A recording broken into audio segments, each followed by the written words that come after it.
रूस और यूक्रेन के बीच जारी विवाद खत्म होता नजर नहीं आ रहा है, लेकिन आपके मन में ये सवाल जरूर आया होगा कि आखिर ये विवाद है क्या। तो चलिए जान लेते हैं। विवाद ये है कि यूक्रेन उत्तरी अटलांटिक संधि संगठन यानी नाटो का सदस्य देश बनना चाहता है और रूस इसका विरोध कर रहा है। नाटो अमेरिका और पश्चिमी देशों के बीच एक सैन्य गठबंधन है, इसलिए रूस नहीं चाहता कि उसका पड़ोसी देश नाटो का मित्र बने।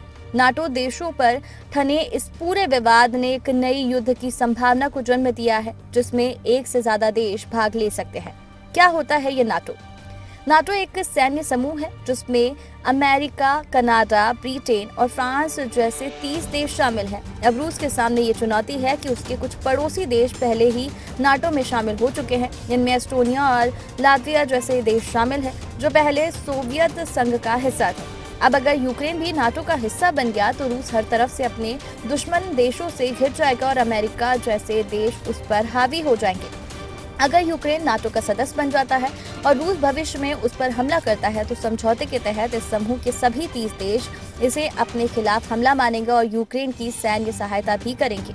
रूसी क्रांति के नायक व्लादिमीर पुतिन ने एक बार फिर कहा था कि यूक्रेन को खोना रूस के लिए एक शरीर से अपना सिर काट देने जैसा होगा। यही वजह है कि रूस नाटो में यूक्रेन के प्रवेश का विरोध कर रहा है। यूक्रेन रूस की पश्चिमी सीमा पर स्थित है। जब 1939 से 1945 तक चले द्वितीय विश्व युद्ध के दौरान रूस पर हमला किया गया तो यूक्रेन एकमात्र ऐसा क्षेत्र था जहां से रूस ने अपनी सीमा की रक्षा की थी। अब अगर यूक्रेन नाटो देशों के साथ चला गया तो रूस की राजधानी मॉस्को पश्चिम से सिर्फ 640 किलोमीटर दूर होगी। फिलहाल ये दूरी करीब 1600 किलोमीटर की है। यूक्रेन नाटो में क्यों शामिल होना चाहता है? यूक्रेन शुरू से ही समझता है कि वह रूस से कभी भी अपने दम पर मुकाबला नहीं कर सकता और इसलिए वह एक ऐसे सैन्य संगठन में शामिल होना चाहता है जो उसकी आजादी को महफूज रख सके। नाटो से बेहतर संगठन कोई और नहीं है जो यूक्रेन की रक्षा कर सके।